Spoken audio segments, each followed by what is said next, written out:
अस्सलाम वालेकुम बच्चों। देखिए हमारे पास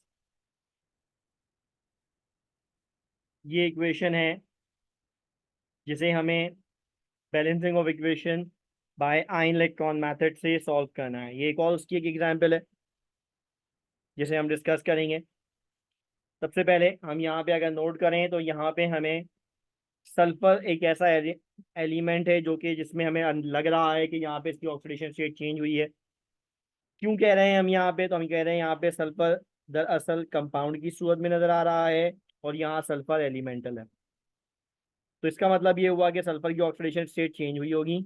अब अगर ये चेंज हुई है तो क्या हुई होगी? तो यहाँ पे मालूम कर लेते हैं। ये है -2 और ये है 0। एलिमेंटल स्टेट कोई चार्ज ना हो तो 0 होता है।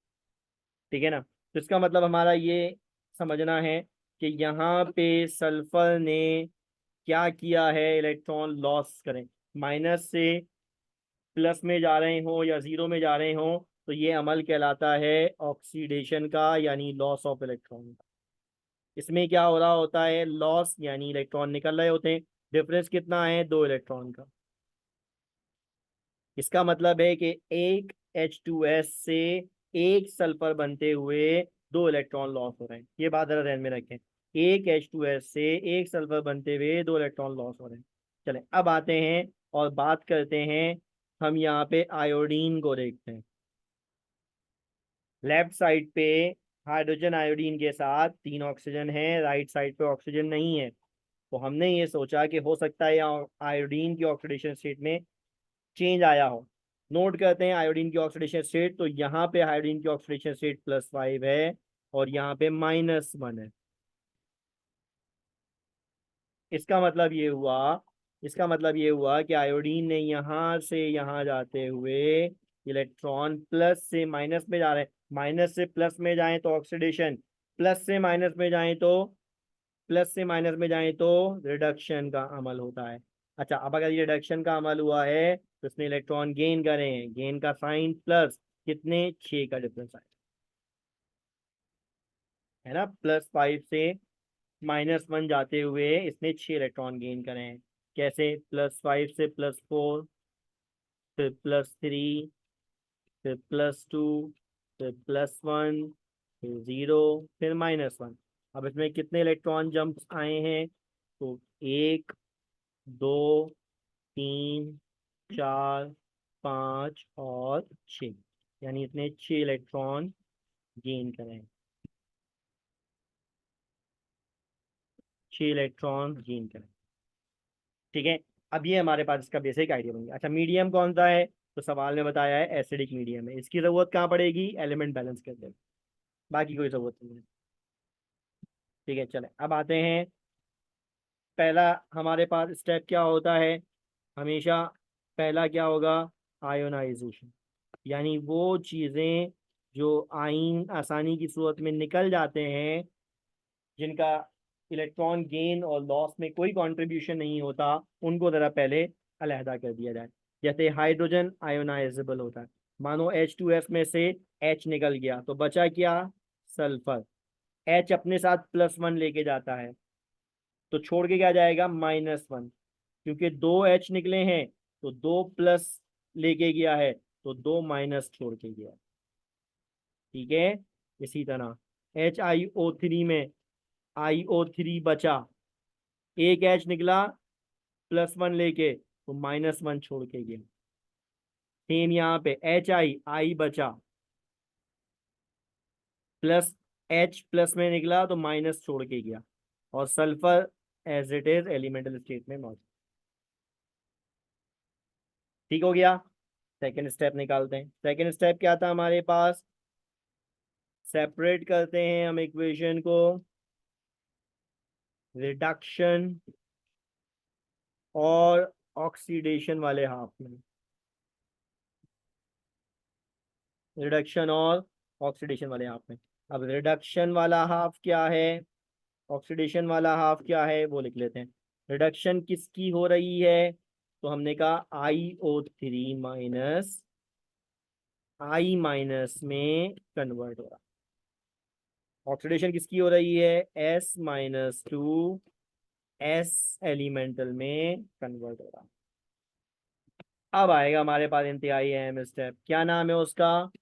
बैलेंसिंग ऑफ एलिमेंट, है ना, बैलेंसिंग ऑफ एलिमेंट सबसे इंपॉर्टेंट हिस्सा, है ना। रिडक्शन वाली इक्वेशन अलग, ऑक्सीडेशन वाली इक्वेशन अलग। चलो पहले एज इट इज कॉपी कर लेते हैं, बाद में बैलेंसिंग पे जाते हैं। IO3 माइनस I माइनस में कन्वर्ट होगा, S-2 S में कन्वर्ट होगा, ठीक है ना। अच्छा अब आते हैं हम यहाँ पे, पहले तो सेंट्रल एटम नोट करेंगे, तो देखिए भाई सेंट्रल एटम कौन है? आयोडीन। राइट साइड पे और लेफ्ट साइड पे दोनों में आयोडीन की तादाद 1-1 है, बराबर है।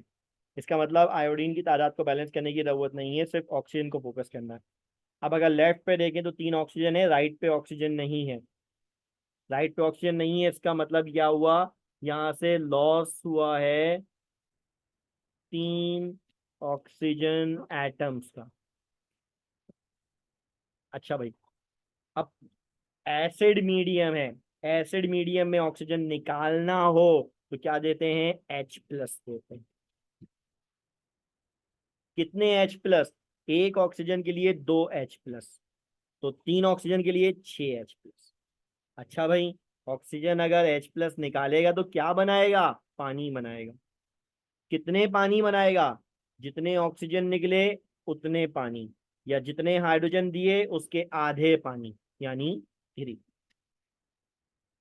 ध्यान में रहेगी ना ये बात, कि अगर लॉस ऑफ ऑक्सीजन करना है एसिड मीडियम में तो फिर क्या करते हैं? ऐड करते हैं क्या?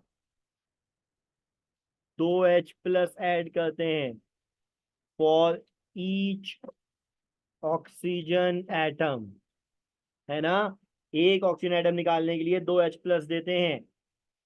अच्छा अब सल्फर के ऊपर आए, यहाँ तो सल्फर एलिमेंट बैलेंस है और कोई ऑक्सीजन आया या ना गया, ठीक है ना, तो इसका मतलब यहाँ पे इसकी एलिमेंट ऑलरेडी बैलेंस ही है, ठीक है ना। अब अगर ये बैलेंस है तो हमारे पास आएगा चौथा स्टेप, और सेकंड मोस्ट इंपॉर्टेंट, क्या है? Balancing of charge. बस यही तो सेम होते हैं इसमें,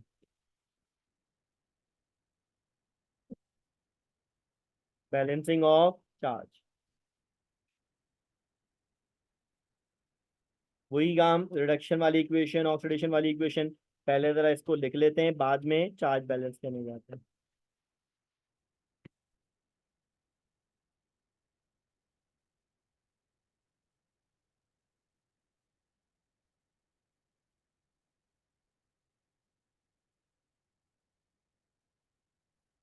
ठीक है बच्चों। अच्छा अब देखिए,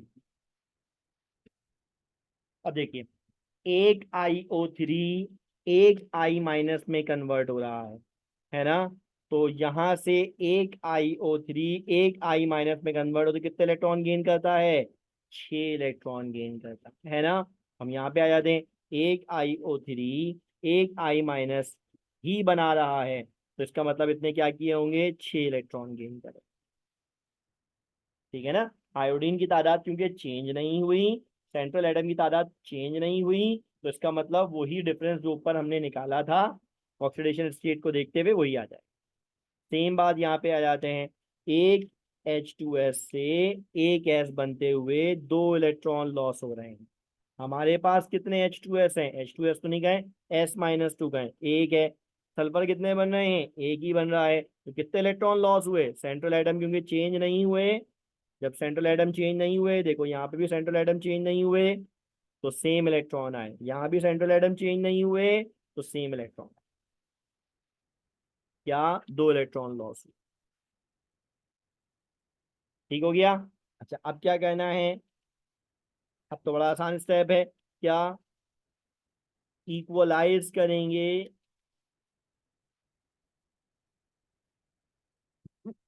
इलेक्ट्रॉन्स की तादाद को,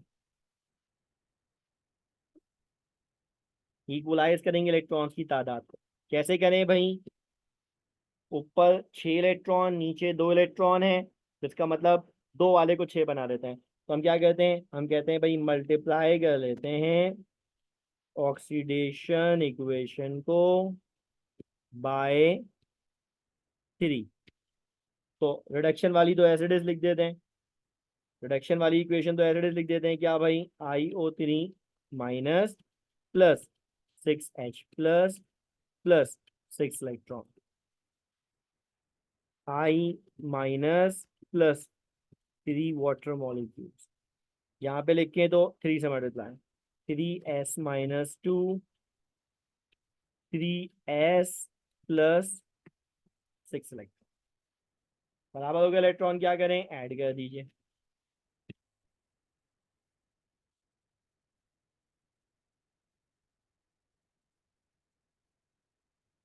दोनों इक्वेशंस को ऐड कर दें, दोनों इक्वेशन को ऐड करेंगे तो होगा क्या, सिमिलर चीजें ऑपोजिट साइड पे कैंसिल, 6 इलेक्ट्रॉन 6 इलेक्ट्रॉन, बस यही सिमिलर है।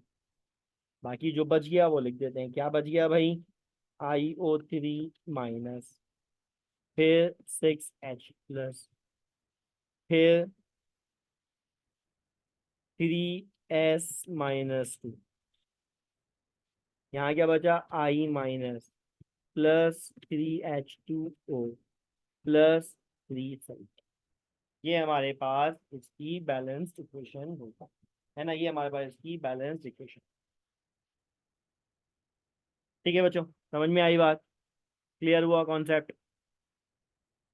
Thank you much.